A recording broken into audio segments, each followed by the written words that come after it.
Salam sejahtera Malaysia. Dunia Nadi Suara Rakyat bergema di channel ini. Tuan-tuan dan puan yang dihormati sekalian, bagi anda yang ada masalah gastrik, gout, kencing manis, pinggang kah, apa-apakah, gastrik, ini produk yang sangat bagus, makanan. Ini makanan bukan ubat. Ini makanan yang anda boleh makan yang untuk membantu anda dalam masalah anda. Bagi sekarang ada harga promosi, tekan di sini, tekan sini dan anda akan dibawa kepada link beli sekarang kerana ada promosi sempena Hari Raya. Selamat menyambut bulan Ramadan.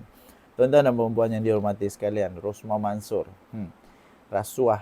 Isu rasuah Rosmah Mansur masih berjalan. Kali ini saya ingin mempersoalkan satu perkara. Ya, ini daripada Astro Awani ya. Astro Awani. 31 Julai, pendengaran injuksi 1MDB untuk bekukan aset Rosmah Mansur lebih 346 juta US dollar. Tuan-tuan dan puan, anda tahu ke tidak berapa banyak 346 juta dolar ini? Ini sangat-sangat banyak. Berapa banyak? Dalam ringgit Malaysia, ia lebih kurang 1,6 bilion ringgit Malaysia.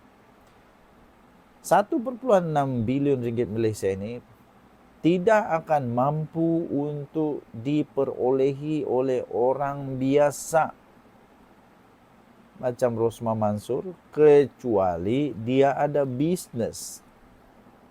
Kecuali dia ada bisnes, dia ada saham, dia artis luar biasa, dia penulis buku luar biasa. Masalahnya, dia pun bukan juga businesswoman yang berjaya.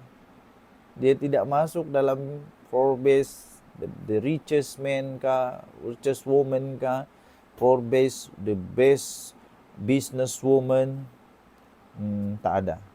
Tak ada saya dengar. Tidak ada saya dengar. Kedua, dia bukan artis yang ada royalti sampai bilion-bilion. Pening. Ketiga, dia tak pernah buat buku yang sampai bilion-bilion. Atau dia tak ada bisnes yang ada royalti sampai bilion-bilion, tak ada. Persoalan saya sebenarnya ialah dari mana dia dapat 1,6 bilion ni? Dari mana dia dapat aset sehingga 1,6 bilion? Ini bukan sedikit ya tuan-tuan dan puan. Ini banyak, sangat-sangat banyak. Ini hampir mustahil, bagi saya mustahil lah. Mustahil untuk seorang orang biasa. Hanya seorang isteri Perdana Menteri kot. Gaji Perdana Menteri pun tak sampai macam ni, walaupun dikumpul-kumpul tiap-tiap bulan tak makan pun. Selama 20 tahun Mahathir jadi Perdana Menteri, dia kumpul gaji dia pun tak sampai 1,6 bilion tau, tak sampai. Ini hanya isteri mantan Perdana Menteri. Dari mana dia dapat 1,6 bilion ni? Dari mana?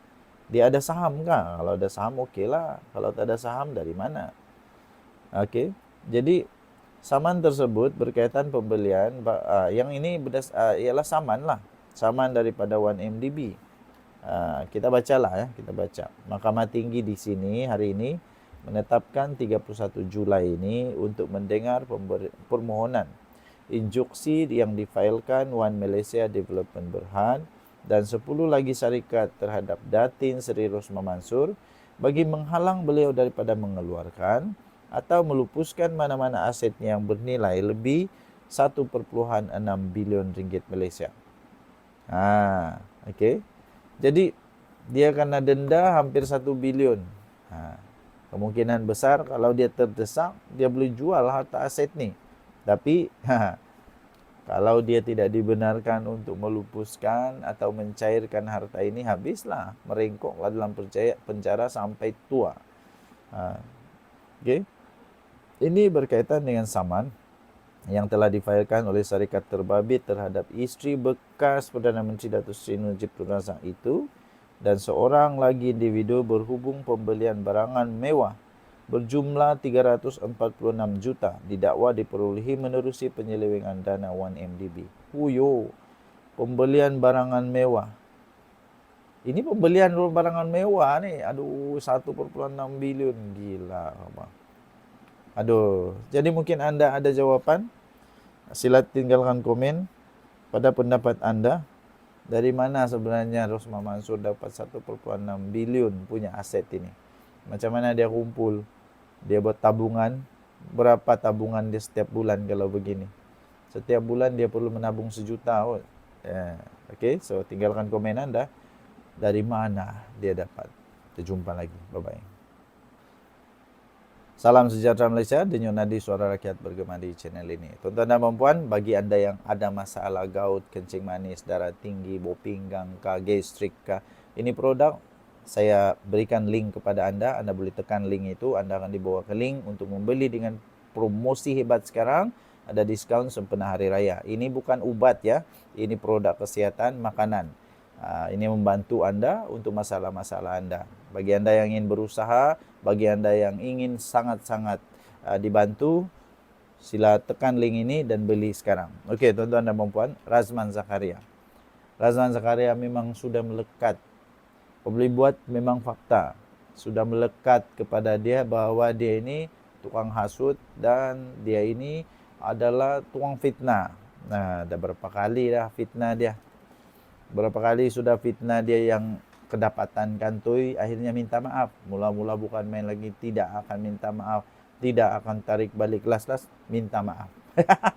Las-las minta maaf. Akhirnya sekarang PAS sudah sedar.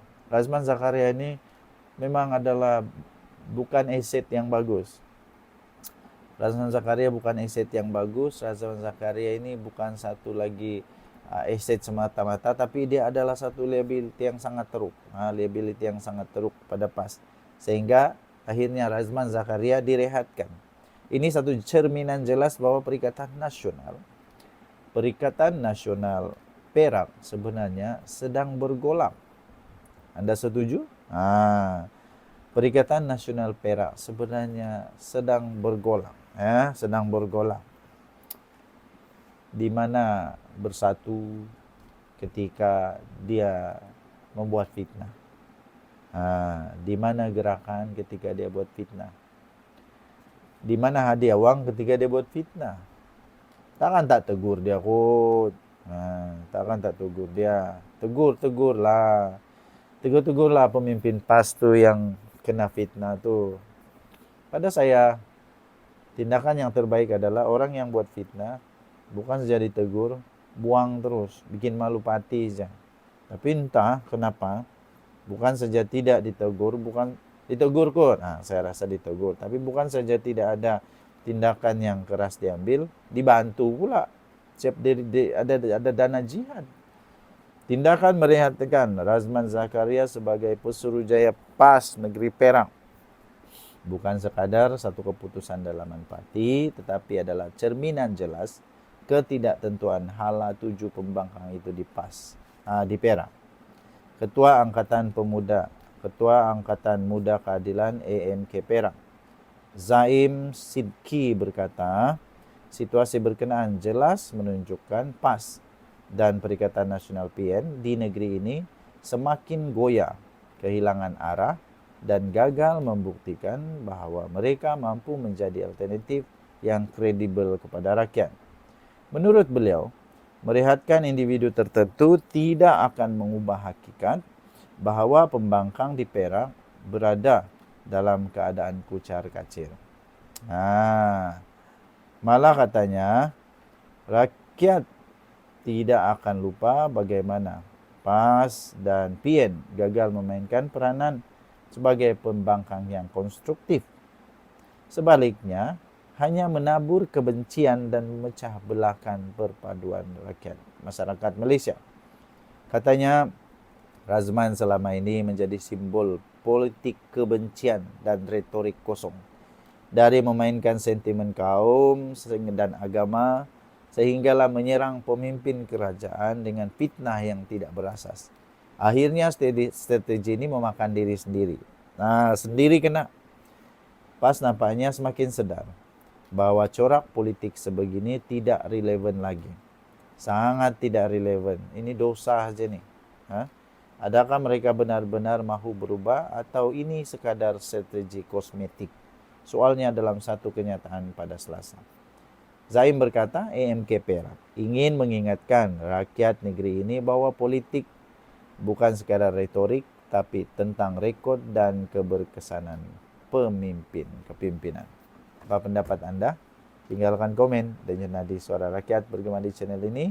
Jangan lupa tekan butang subscribe, like, dan share. Malaysia kita punya, cinta Malaysia aku, kita jaga kita. Kita jumpa lagi. Bye-bye Malaysia.